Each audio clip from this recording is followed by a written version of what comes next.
And then Yara, who is one of our junior student ambassadors from grade 7 and is the force behind the wonderful flyer you've seen for this event on our website and our social media platforms. So thank you so much, Yara. So you'll get to meet a lot of us, more of us during our discussion session after the presentation. And needless to say, we are very excited to meet you too. This event is being organized in the hopes that not only do we learn more about how our minds and bodies respond to stress, but also through discussions and sharing our stories, we can appreciate that even though our world has shifted online, we can still learn from each other, and we really aren't alone in this. So without further ado, I will hand it over to our guest speaker, Fran Burke.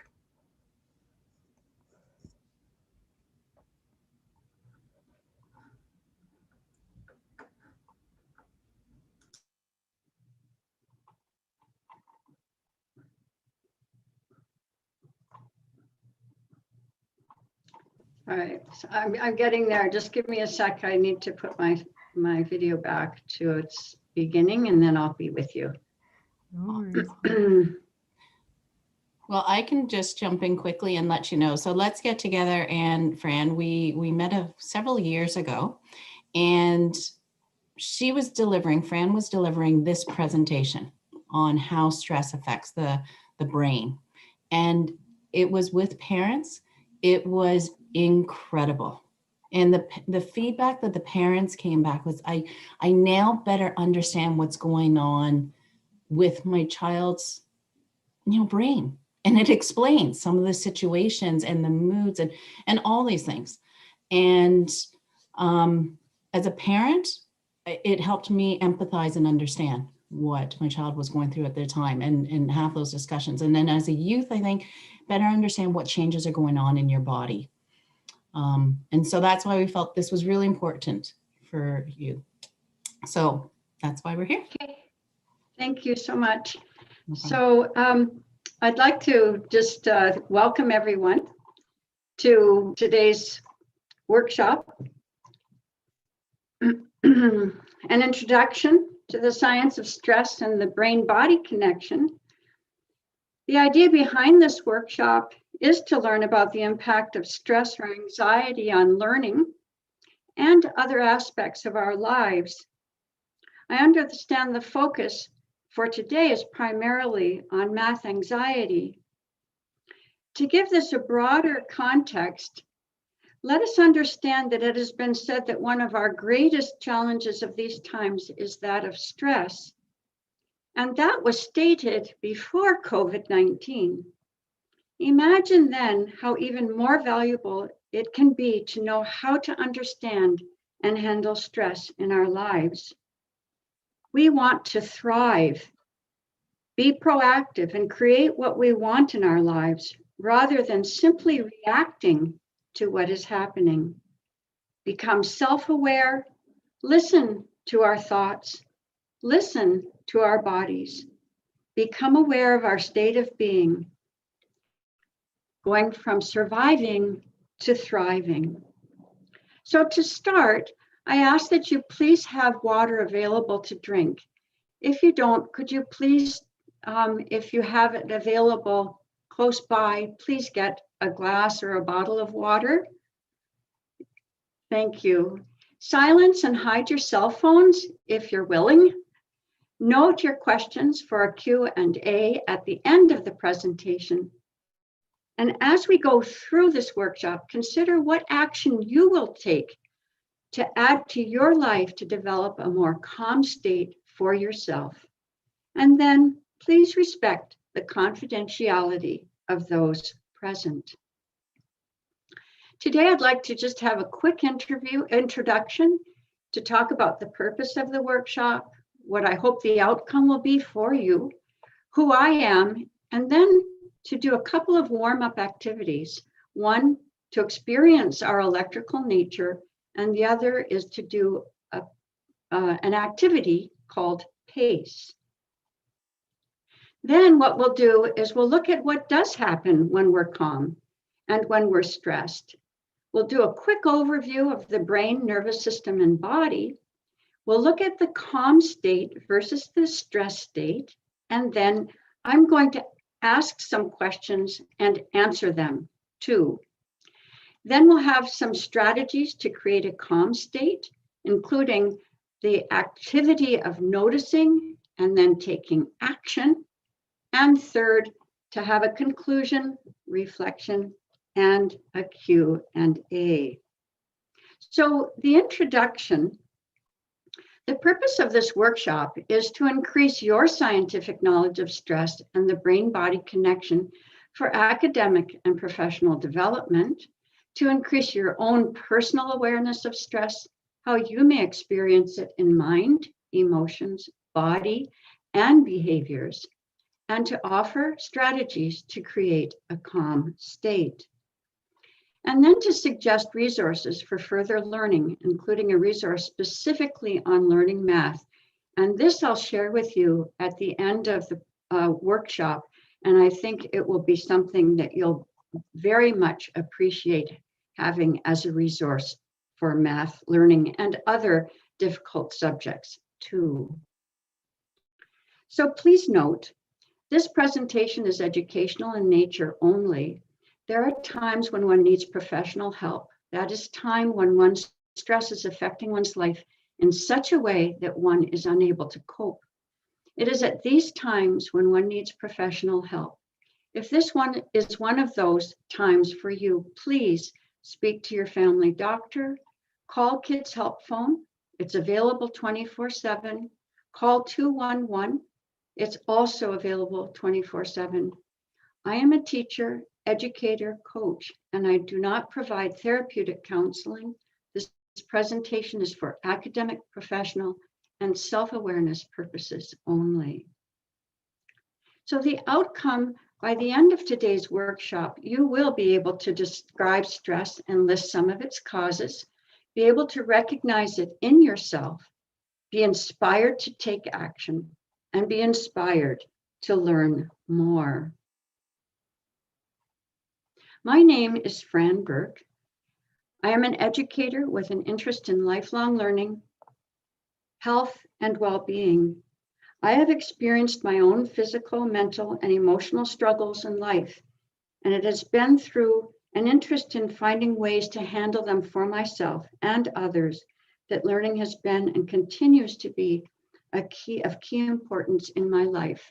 So I worked as a high school teacher counselor for 24 years, and I was able in that process to be able to bring life skills coaching to that role.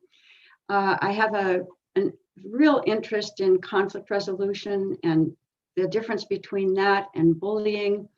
I'm certified as a brain gym consultant practitioner. I've studied a healing art called polarity therapy. I have studied emotional freedom techniques, so I'm a coach and practitioner in that area.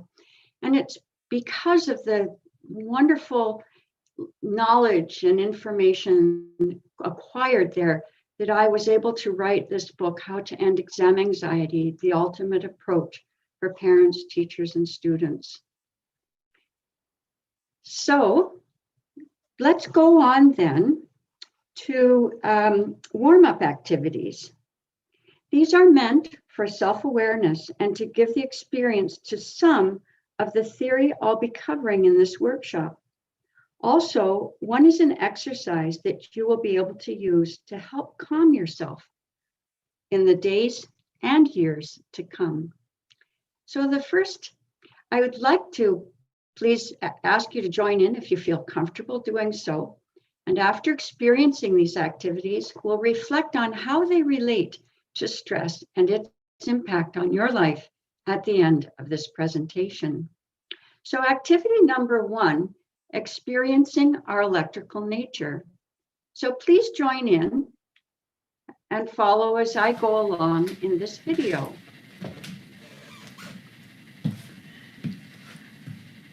I'd like to do a little bit of an activity to show you, so you can experience a little bit of your electrical nature. Now, to do that, we need to start by hydrating our systems. Electricity works best in a hydrated environment, so have a sip of water.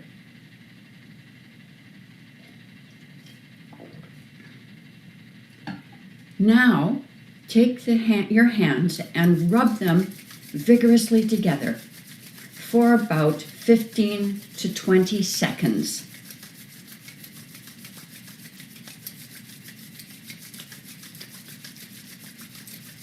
Keep rubbing. Keep rubbing. You don't have to push your hands together. Just lightly rub them together is enough. That's right. Just keep rubbing. You're doing well. Okay, now cup your hands together and pulse them back and forth, 6 to 8 inches apart. Breathe. Relax. Relax your arms. Relax your hands. And breathe. And just sense what's happening as you pulse the palms of your hands together like that.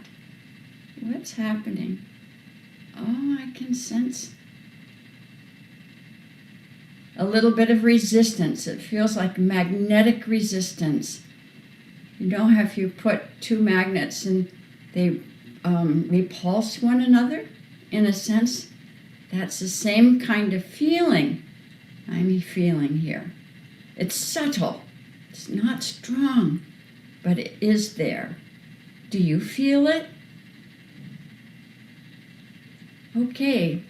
You can, if you want to, keep experimenting with that. If you didn't feel it the first time, hydrate your system, try again, and you'll start to sense it. Now, if you're not convinced, I don't know if you've ever seen something like this called an energy stick. There are energy eggs as well, but this does not have a battery in it. But if I put my fingers on one end and using my left hand and my right hand fingers on the other end, look what happens.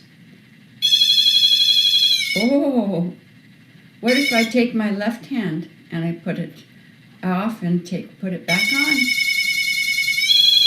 There you go. That's just another way to show that we are electrical in nature and not just chemical. And I hope this will bring some light into what we're going to learn about stress and how it relates to the brain-body system. So, what are we to understand from this activity that shows that we are electrical in nature? Our brain-body system is electrical. So are our thoughts. This is important. Our thoughts are things. They are energy. They create neural pathways and affect our emotions. Our thoughts affect our emotions. Our thoughts affect our bodies. Our thoughts affect our behaviors and our ability to learn.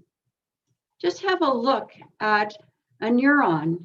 There are millions of these in our brains, and each one has an electric charge to it. Not just chemical, but electric. Our brain and body works best in a hydrated environment. The body is 70% water. Electric current flows best in a hydrated environment. So tip number one, a habit that you can create starting right now and that you can carry through your day every day is to sip water. It's not to gulp it, but to sip it because it gets absorbed best when it's sipped rather than gulped. No other liquid is as effective in hydrating the brain and body. It is an essential aspect to managing stress. And water, no other liquid can be used as a substitute. Some beverages are in fact dehydrating, like coffee and alcohol. Others are processed by the body as a food. Only water can be absorbed from the membranes of the mouth into the brain. So, important and a simple thing that we can include in our lives on a daily basis to help reduce stress. Now we're going on to activity number 2 called PACE. PACE is a physical activity created with the knowledge that there is a link between the body and the brain in the learning process. PACE is a physical activity from Brain Gym. Its purpose is to prepare the brain for learning. PACE stands for positive. It's always important to have a positive attitude when we go into learning, to be ready to get involved and active in the learning, to have a clear mind and a focus, to be clear and to be motivated or energized to learn. And PACE can help do that for us. First, I will summarize the 3 steps involved in this activity. And second, we'll do the activity together. I'll lead you through the activity via a video. I trust you'll choose to join in. So step number 1 is to notice. And noticing is to recognize what I'm thinking, how well I'm focused, where I'm holding my tensions in my body, and what I'm feeling, my emotions. Noticing is a high brain function. It is something that is done from the part of the brain at the front of our foreheads, where our foreheads are. And it's a very, very important activity, brain activity to develop in ourselves. Now, to do PACE, it involves 4 activities. The first is to sip water to energize. The second is to get brain flowing to our brains through rubbing the spots just at the base of where a man would tie his tie, in that soft spot between the collarbone and the rib, and rubbing and placing the other hand on the navel, and then scanning the eyes from side to side while holding our head still and breathing. That helps to connect both brain hemispheres as well. To get active, we do something called the cross crawl. Whoops, go back. Cross crawl, and that helps to connect the left brain hemisphere with the right side of the body and the left brain hemisphere with the right side of the body. It's an action that we do when we're infants, and it is the beginning of our brain development and that connection between the right and the left brain hemispheres. The last one is hookups, and this helps us to be positive and helps us to come into a state of calm by helping to bring blood flow back to the core of the body and to allow us to access our higher brain function. So that's step number 2. And then what we do in step number 3 is to notice again and notice any possible changes in our minds, emotions, and body. Do I feel more energized or motivated? Do I feel more clear? Am I more focused? Am I ready to engage in learning? Do I feel positive about what I'm going to be learning? So let's do it together. Making sure you're safe, please practice with me as I demonstrate PACE in the upcoming video. You can remain seated if it is safer or you prefer to do so. This activity can be done sitting or standing, and once you've learned it, it can be done lying down too, for all with the same benefit. So please join in, and where I use the word I, think of it as you and engage in what I'm doing.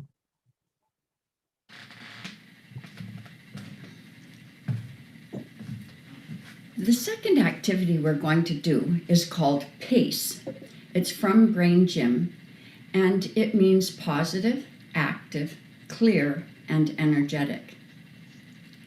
To start PACE, we notice what's going on in our bodies so that we can see if there's any shift from before doing the activity to after doing the activity.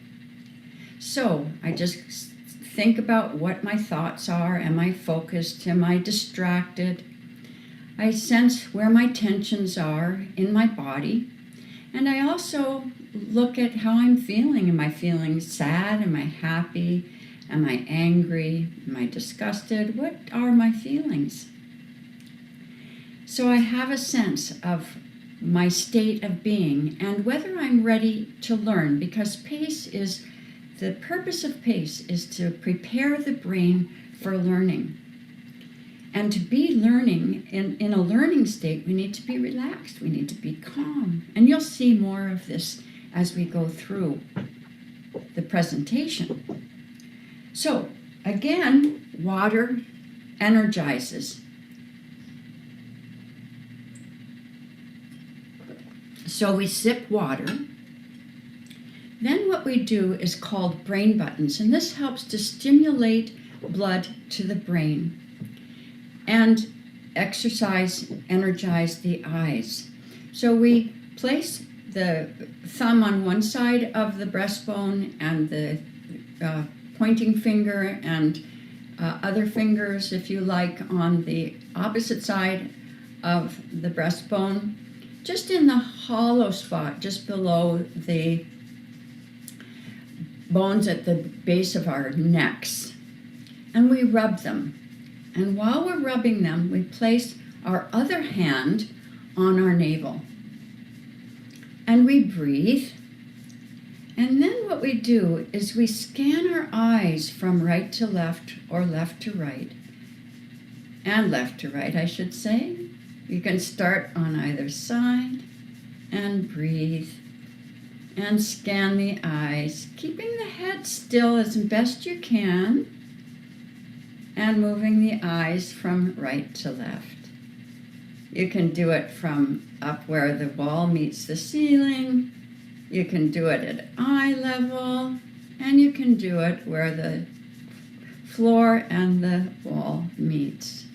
Just back and forth, and then switch hands and keep moving the eyes, trying to keep your head as still as possible, breathing, relaxing as much as possible.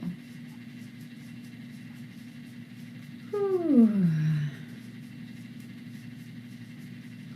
So we've done water for energy, we've done brain buttons for clarification.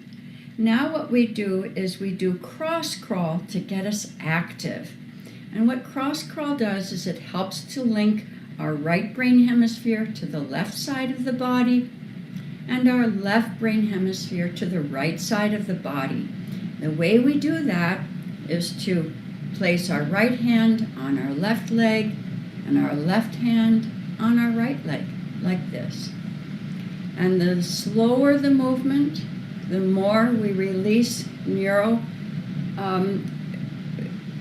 growth hormone to help connect the right and the left brain hemispheres. If we do it more quickly, what we're doing is we're getting oxygen into our system, which is good. But this helps to help us grow neural pathways that help to connect and strengthen the connection between the right and the left brain hemisphere.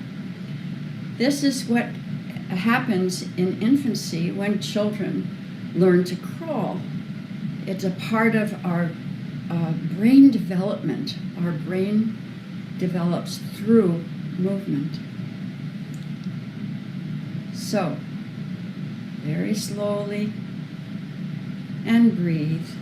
And if you want to challenge yourself more, you can take your elbows to your legs.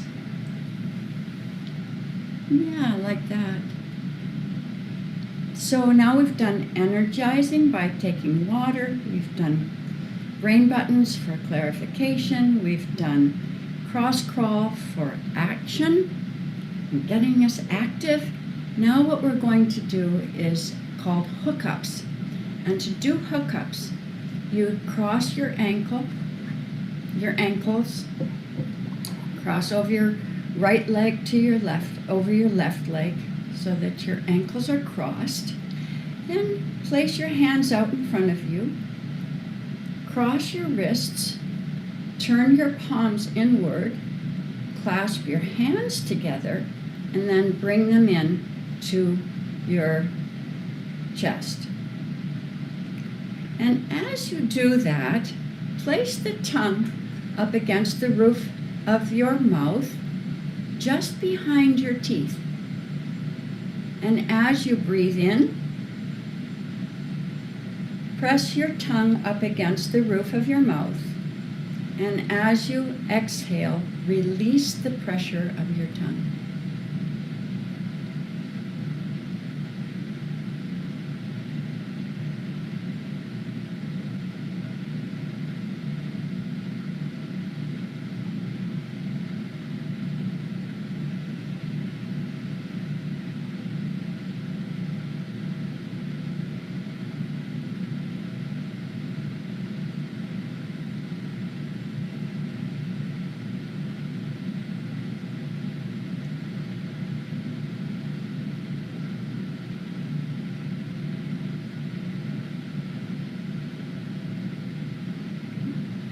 That's the first part of hookups.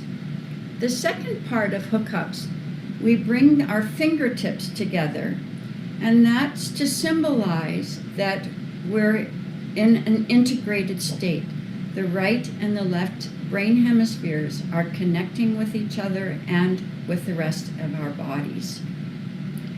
And now, with doing the hookups, we've helped to bring the flow of blood back to the core of the body and allows us to access our higher brain functions. That is PACE, and it helps to prepare us for learning. Now, before we finish, and it's oftentimes easy to leave out this last step because we want to get going, is to just notice, how are you now in your thoughts? Are you more relaxed?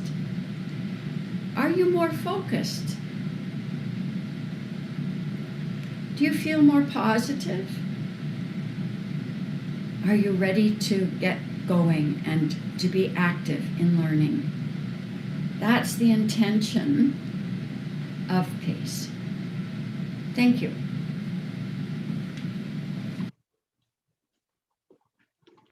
Thank you. So I just want to quote Paul Dennison, who created PACE. He says that when neurological pathways for movement are fired, they activate and connect the brain in a synergistic way necessary for growth and for change. So that really indicates the importance of the connection between the brain-body system and our ability to learn and grow. So now that you're warmed up, let's dive into the meat of this workshop and answer the questions. What happens when we're calm? What happens when we're stressed? To do that, let's understand it from the level of the brain, nervous system, and the body. So the anatomy of the brain, we're not going to spend a lot of time, but just to have an idea, we have the front and the back of the brain. The prefrontal cortex is the last part of the brain to mature at the age of 28 to the age of 30. And this is where our noticing takes place. We have the thinking brain. The emotional brain is part of the brain that is most active during the teen years. And then we have the action brain, the brain of the autonomic nervous system, and where habitual movement takes place. So that's your top and bottom. Then we also have something, this little spot here, the round spot, it really should be an almond shaped because it's called the amygdala. And this almond shaped part of the brain is, did you know that it's on high alert 24 hours a day, 7 days a week?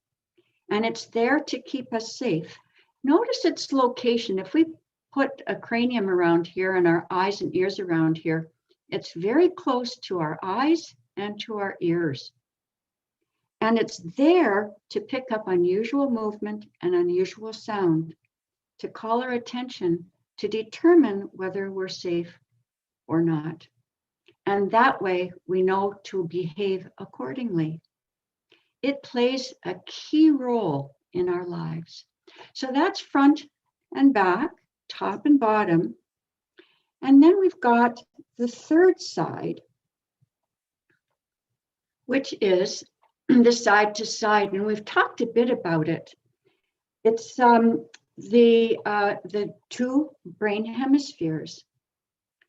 Notice we've got the right brain hemisphere and the left brain hemisphere, and you might hear people say, well, I'm more right brain than I am left brain, or I'm more left brain than right brain. And in fact, according to Carla Hannaford, yes, we are born with a brain hemisphere that we prefer. However, it's through the work of crawling and doing things like cross crawl that we're able to access and use both brain hemispheres in a much more efficient way. Right brain, of course, is art awareness, creativity, imagination, all that kind of thing. And it connects the left side of the body, the eyes, the ears, the hands, and feet. The left brain function is more for analytic thought, logic, language, reasoning. Here you've got science and math, the written word, and it controls the right eye, the right ear, the right hand, and right foot. So the right brain hemisphere controls the left side of the body. The left brain hemisphere controls the right side of the body.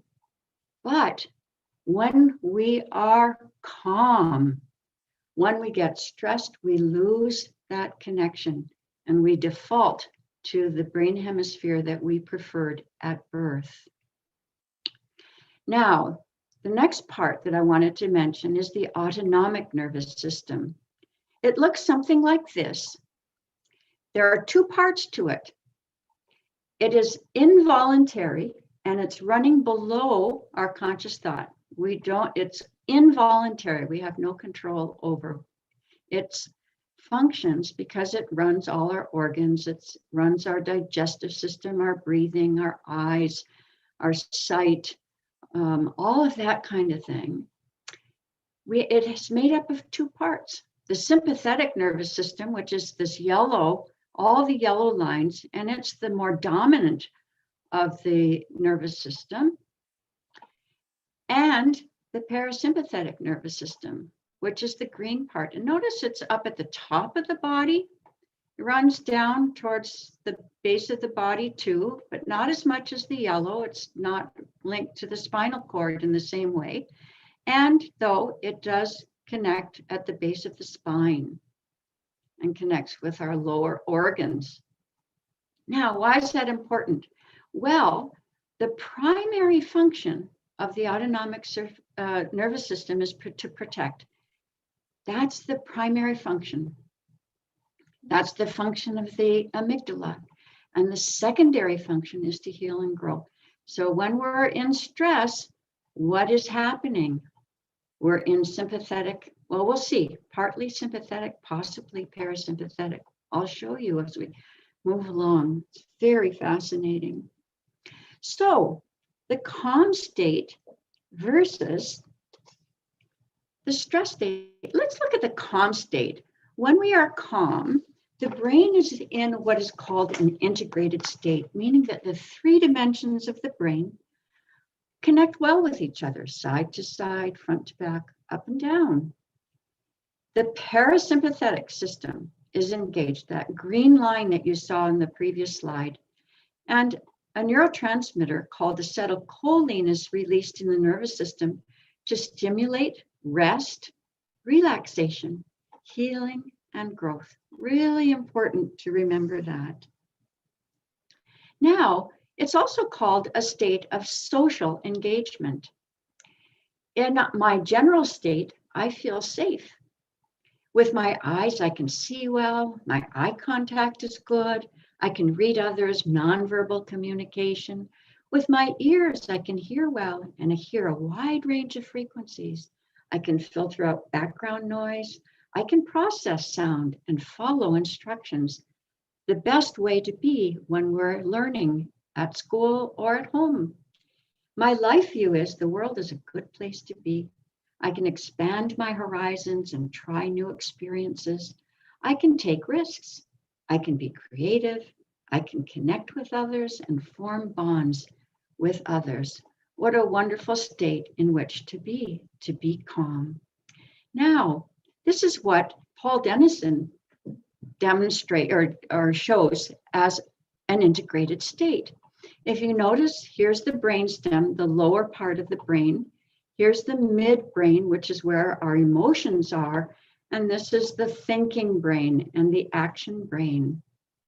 So when we're in a calm state, everything is working together. Notice side to side, front to back, it's all connected and working.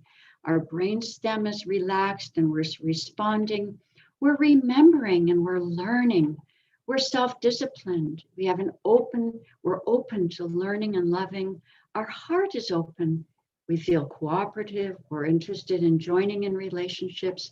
We have a good spatial and global sense, an artistic sense, three-dimensional view. We can experience new things in a relaxed way. We can care. There's your noticing. It's a part of this prefrontal cortex, which is the last part of the brain to mature. In other words, we're receptive.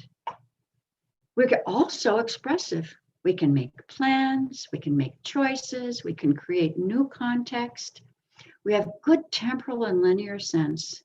Our math is really strong, and our ability to learn the linear aspects of mathematics. We can work independently. We can be competitive in a playful way. Our head follows our hearts. We're feeling good, we're learning, we're able to communicate and to feel joy. We can be self-actualizing, just an ideal sense of what it means to be calm. And we can store new patterns of learning, develop new neural pathways, strengthen what we've already learned so it becomes easier and easier as we go along. The importance of the calm state. Now, what about the stress state? There are two states in the stress state. I'm sure you've heard of the fight-flight state. When we are stressed in fight-flight, our brain is in what Paul Dennison calls an unintegrated state, meaning that the three dimensions of the brain are less able to connect with each other. Side to side, front to back, up and down, just aren't connecting well. And what is this nervous system doing? The sympathetic nervous system is engaged to make us strong, to fight or to flee by releasing adrenaline and cortisol into the blood.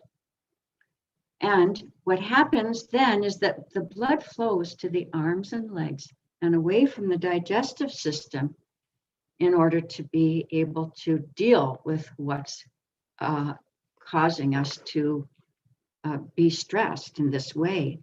I remember hearing a story about a woman who was in a state of stress because she had been in a car accident and her child had fallen out of the car and was under the car, and she, because of this strength that she had from adrenaline and cortisol, she was able to actually lift the car up to save her child from being underneath it.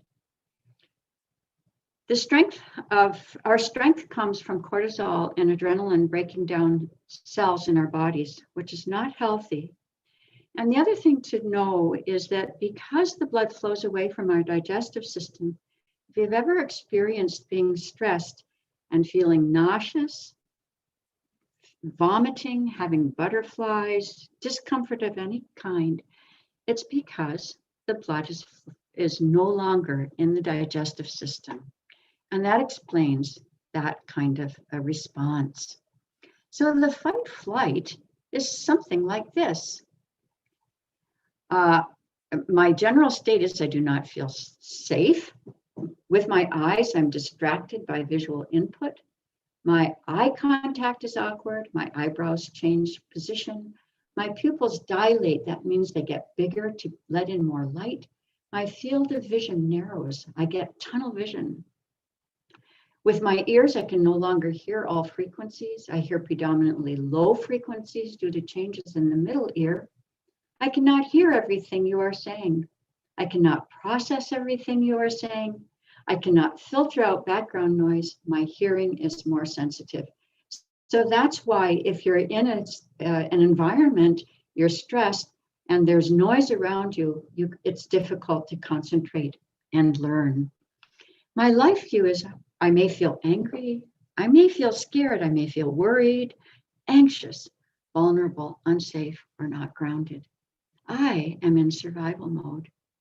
And the most interesting thing about that is that when we're under stress, remember that part of our brain called the amygdala? Our amygdala doesn't make a distinction between a real and a perceived threat. This man here that the woman was running from is a real threat. However, the amygdala stimulates fight-flight response to fearful thoughts, just as though they are real boogeymen or saber-toothed tigers. Fear is generated from such things as hearing local, negative local, national, and international news. It could be pressure of an assignment that has deadlines or college university acceptance or scholarships, fear of failure or disappointing someone important in one's life, feeling frustrated not getting those math concepts, getting assignments done, saying, I'll never get this, being angry because of an interpersonal conflict, worrying about the future. I don't have the marks I need to what? Worried because I lost something important, or worried because my computer broke down just before giving a presentation, worried because I'm late to an airport to catch a flight. All of these can stimulate the fight-flight response. Now, in a state of fight-flight, the brain is in an unintegrated state. Look at what Paul Dennison shows as an unintegrated state. And I'd like to look basically at this part from the limbic system up. We're afraid, we've lost it. Our heart becomes closed. We might become uncooperative, less relating to others. We lose our spatial and global sense. We have difficulty processing new things. We're not receptive. We can't hear, we can't see. It's hard to be expressive. We try to make everything familiar so we can be safe. Notice the prefrontal cortex and the cortex have separated. The right and left have separated from each other. We lose our sense of temporal and linear understanding. We're competitive, but more aggressively so. Our heads lead, not our hearts. We're in fight or flight and we're not getting it. We're just frantic. You may see some of this in your own experience. I know I have. Now, the second stress state is the freeze state. When we are in the freeze state, again, the brain is in an unintegrated state, meaning that the three dimensions of the brain are less able to connect with each other. Side to side, front to back, up and down are not connecting well, but it's the parasympathetic nervous system that's engaged. And all it does is to create a metabolic baseline of operation to simply manage oxygen and nutrient-rich blood to keep one alive.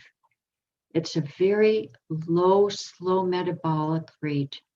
In the state of freeze, the general state is my life is under threat. With my eyes, I cannot give my eye contact. I can't cope with bright lights or rapid movement and cannot process visual input. With my ears, I cannot process auditory input. My life view is I cannot move forward. I'm stuck.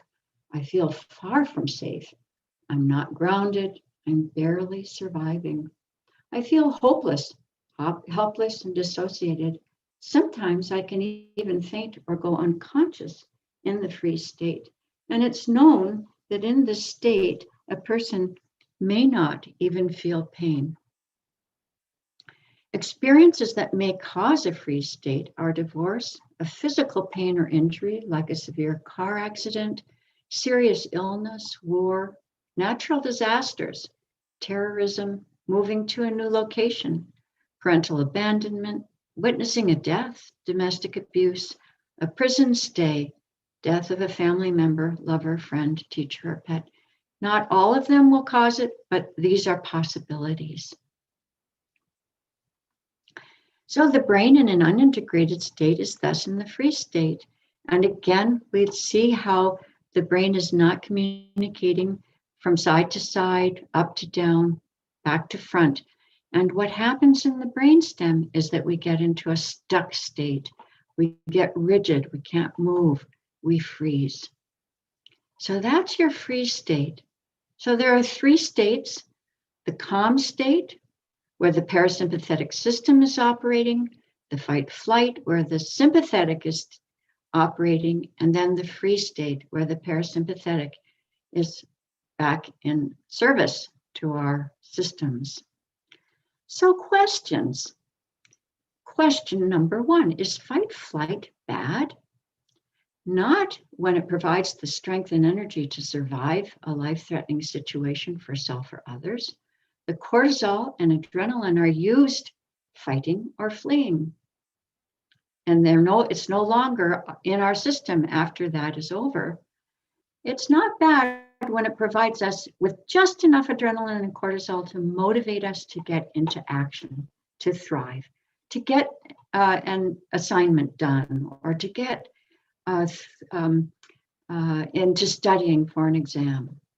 For example, is fight or flight bad? Well, yes, it can be if we don't use up the cortisol and adrenaline by fighting or running. Instead, it stays in our bodies and can take away from healing and growth, affect memory, impair cognitive function and learning potential, increase stomach fat and cause sugar imbalance, disrupt sleep. It can become habitual. The more worry, the stronger the neural pathways of worry are created, and the faster the survival response kicks in and impedes connection with our highest brain function. Is freeze bad? Not when it causes a low metabolic rate to keep us alive until a threat has passed. Yes, it can be if one is in a freeze state and unable to self-motivate or feels helpless and cannot connect with the world around her or him. So, some strategies to maintain calm. First, let's go again back to notice. Noticing is a process that takes place in the prefrontal cortex. The more we practice noticing, the better we get at it. It's helpful to practice noticing to determine whether we are in a calm or stressed state, in our mind, in our emotions, in our bodies. To create a calm state, as much as possible, we need to be in as supportive and safe environment as possible, one that is predictable and with a regular schedule, a place where your needs are known, supported, and respected, an environment that provides a place to study where there are few interruptions, the temperature is not too hot or too cold, there's adequate light, and if necessary, a place that's close to a public library after COVID where you can focus on your studies if the others are not available to you. Consider a new way of thinking as a way of bringing calm to your system. One is to look at problems, not as problems, but as opportunities from which to grow, to learn, to explore possibilities. Another is to express gratitude every day. For what in your life are you thankful? Perhaps have a gratitude journal where you can make an entry of gratitude every day. I know for me, these two were very important for my changing from a stress to a calm state. And Paul Dennison says, we're not even aware that some of our thoughts are stressful. So he says, replace stressful thoughts with empowering ones. Instead of saying, I hate, say, I prefer something else. Instead of saying if, I'll say when. Instead of I quit, I'm taking a break. Instead of I should, which is something that's a pressure from the external self, say I will or I plan to. Now you bring it in and you're in control. I try. There's no energy behind that. I do my best. Rather than I want to, I will or I plan to. Consider a new way of thinking. Think positive thoughts. I choose to create and follow a study schedule for math. For example, now, it's really important to say I choose anytime you want something to be true in your life when it's not yet true. Because if you say, I create and follow a study schedule for math and it's not true, it will not have a benefit in your life. In fact, it could have a reverse effect. So whenever you're saying something that you want to have true in your life, but it's not yet true, use the words I choose before that. So I choose to do what it takes to accomplish this. I choose to accept myself the way I am. I choose to accept that I did the best I could. I choose to overcome procrastination. I choose to learn these math concepts no matter what. I choose to succeed. I choose to relax and enjoy math. I choose to set realistic goals for myself. I choose to follow through on my goals. Those are just a few of the many positive thoughts that we could create for our lives, depending on what the needs are. So, what kind of physical things can we do to help create calm in our lives?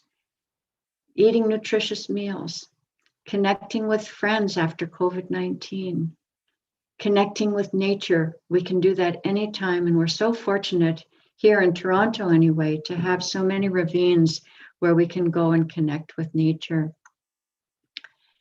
Exercise, very important. Draw, dance, seek therapy, practice pace several times a day, stay hydrated, sing, play a musical instrument, read a book. These are things that you can do to help bring calm to your life. So, resources. What I've done is I've made a list of resources, and they'll be available on a handout that will be available from Let's Get Together. Brain Gym, you've got an access to the website. Emotional Freedom Techniques is a very new program that's called Energy Psychology. It's a fascinating program that can be of benefit to helping bring about calm. Yoga, of course, is an ancient practice that is known to have physical and mental health benefits. I'm sure you can find many links online for yoga. Tai Chi, we have a Tai Chi Academy, which is available online. Mindfulness meditation, also you can get access online. I'd love to stress the importance of life skills, conflict resolution, knowing how to resolve conflict, assertiveness, how to be assertiveness without being aggressive, and recognizing aggressive and passive behaviors, goal setting, social skills, active listening. Active listening is so key, but when we're stressed, remember, we have difficulty hearing what is being said. There's a website for the Life Skills program.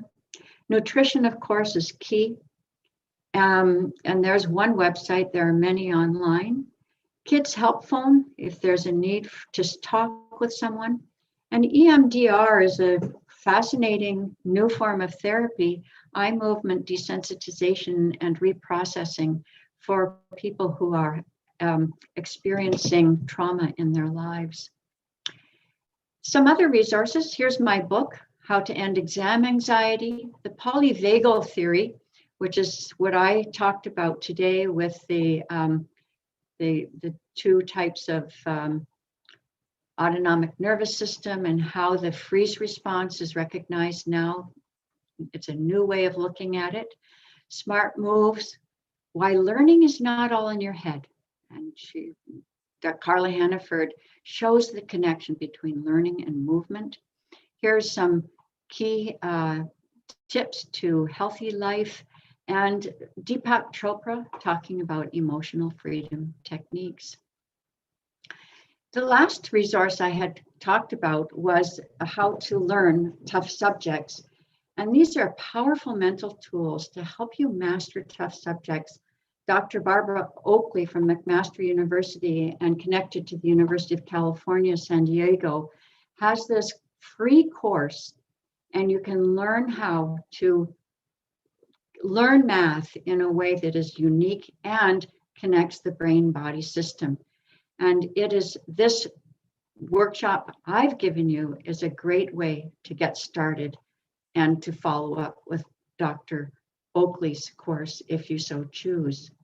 So let's go back to, please take a minute to write down, if you can, I know I've gone through this very quickly, at least one action you will commit to towards building a calmer state in your life. Is it drinking water? Is it doing pace? Is it watching your thoughts? Is it getting more active physically? Choose at least one that you will start with. You don't want to try and do everything because that will just set you into a state of procrastination. Just choose one that you can include in your life. So in conclusion, the purpose of this workshop has been to increase your scientific knowledge of stress and the brain-body connection for academic and professional development, to increase your personal awareness of stress, how you may experience it both in mind and body, offer strategies to create a calm state, and suggest resources for further learning. So on reflection, we are electrical beings. Our thoughts are things and create neural pathways to support a calm state or a stress state. The autonomic nervous system operates involuntarily. It responds to external and internal stimulus and goes into the fight, flight, freeze states just as though we are facing a saber-toothed tiger. It operates beyond our conscious control. We all experience calm and stress in our lives. When we are calm, we are in an integrated state and our physiology supports growth, healing, and repair. When we are stressed, we are in an unintegrated state and our physiology helps us either survive an immediate threat or becomes chronic and unhealthy. It's important to reduce stress to maintain health and to succeed. Noticing is a function of the prefrontal cortex and is key in recognizing our calm and stress states. Sipping water throughout the day helps reduce stress, and pace is an activity one can do several times daily to help maintain the brain-body integration. Learning is biological and physiological and may be stressful at first because as one learns something new neural pathways are physically growing in the brain. The more you learn something, the stronger the pathways become and the easier and less stressful the learning gets. A growth mindset means that one needs to make an effort to take action to learn and succeed. So what is the significance of the two activities? We are electrical in nature. The significance of pace in relation to stress and its impact in your life. So I'm open to questions and question and answer. I guess I'll stop the share and see what there might be in terms of question and answer. I don't know. Well, we've gone over a little bit, but.